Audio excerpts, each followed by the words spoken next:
Hi, this is Mark at learnhowtogarden.com, and in today's video in the series we're going to be planting out mange 2. These are peas that you can eat whole, and we're going to be doing this in my mum's little vegetable potager, which we call the 10-minute garden. The reason we call it the 10-minute garden is because my mum at her age refuses to spend more than 10 minutes a day growing her veg.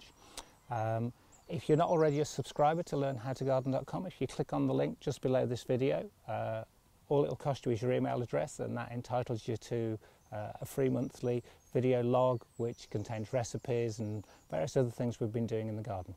Anyway, we'll now get on with what we're going to be doing today with planting these peas. So what we're going to need to plant these peas out obviously are the peas. These are a mange 2 variety, which means you can eat the whole pod. They're a yellow mange 2. I think they're slightly sweeter. I quite like this. It's an old French variety. They were planted in these lengths of guttering, and what it does, it gives us far more root area, and we don't get such a check in the growing of the peas when we plant them out. And we literally are just going to take off these little silver ends and we'll slide the whole lot out into a prepared trench. We'll prepare the trench using this beautiful little thing. This is called a hand spork. It's like having a third hand. It's probably my most highly recommended tool. I use it for weeding. I use it for sort of working on these no-dig beds, just when you need to sort of make small indentations or holes. And what's beautiful is it's flat at the edges, so you can weed right up to things, and it pulls the weeds into these rather sharp teeth. And you need some sort of support. We use these, which is quite an old-fashioned way to do it. These are, we call them bean sticks.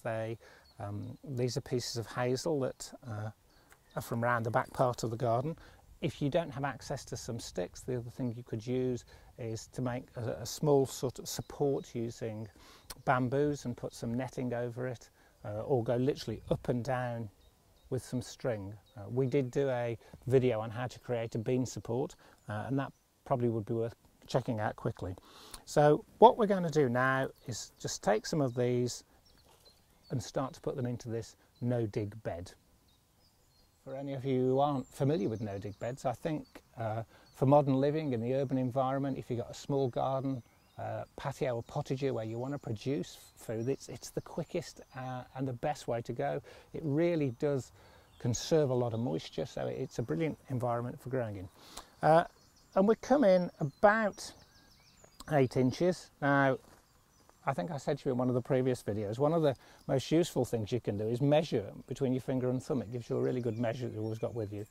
And we literally are going to push these into the bed.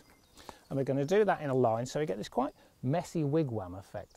So I'll just do that, and then we'll show you how to get these peas in. So we've got these sticks in. I quite like this messy sort of effect. I think it looks sort of quite rustic. It's sort of a slightly more pleasing on the eye. And don't worry, it looks so messy. Peas love that. They really are these scrambling plants. So we're going to come about 10 centimetres away, and we're going to actually prepare a trench across here. And we'll literally just take this soil and pop it onto the bed, and then we're going to slide out all of these peas in one go into the trench. So we'll just dig that out, and if you notice that the spork is roughly the same width as the piece of guttering, which is a very useful thing, purely by accident, but it is quite useful. We've got our trench, and what we're going to do now is quite simply pop all of these peas into the trench. If you find they won't slide out, what you can do is literally take your spork and put it into sort of 2 or 3 smaller pieces that will slide out much easier, or you could just slide it very gently underneath and they will slide into the trench. So we'll pop these in, and then we'll show you what we do next. That's just been slid into the trench. It didn't come out in one go. We had to take this tiny bit out off the end, and then just using your hand very gently work some of the compost from the top of your trench back around these peas. And then any that are sort of facing this way you can push back. But what we're going to do now is just put a couple of sticks across here pointing in, so it'll help them to scramble up. So just a couple this side in, and this will sort of help all these to start to scramble up and work their way into the main support. We'll pop the other one this side and we'll show you what it will look like when it's finished. So this is just the last part. So like I say, we've put these in in two halves, and we literally just hold that stalk there, pull away, and then gently work that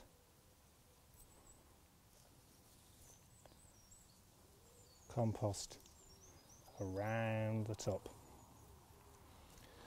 A couple more sticks in here, then we water it in, and that's it. We just leave this and it'll start to scramble up. We'll have a look at this in sort of 14 days for a 2-week update to see where we're going.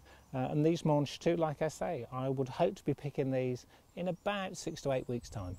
All our sticks are in, like I say, 6 to 8 weeks. I would expect we might be able to pick some of these. Make sure you always label it. In fact, I'm reading this label, and this says Carabi de Mousson. It's a French, again, it's a mange too, but it's a purple podded variety. Obviously my mother has changed these over, so the yellow podded ones I expect are in our allotment garden. So for those of you who are eagle-eyed, when we start to pick these, you know, and you're thinking, I'm sure he said they were yellow. In fact, I did say they were yellow less than sort of 5 minutes ago, but they're actually going to be the purple podded ones. Aren't mothers delightful? But I suppose without them, none of us be here gardening at all. We'll just water this in, and that's Mark from Learn How to Garden saying thanks a lot for watching. I hope you find this informative. Any problems you're experiencing with growing peas or any veg whatsoever, don't hesitate to drop us a line. And like I say, if you subscribe to Learn How to Garden, you will get updates every time we upload one of our tutorials. So thanks a lot, and I hope you enjoyed that for today.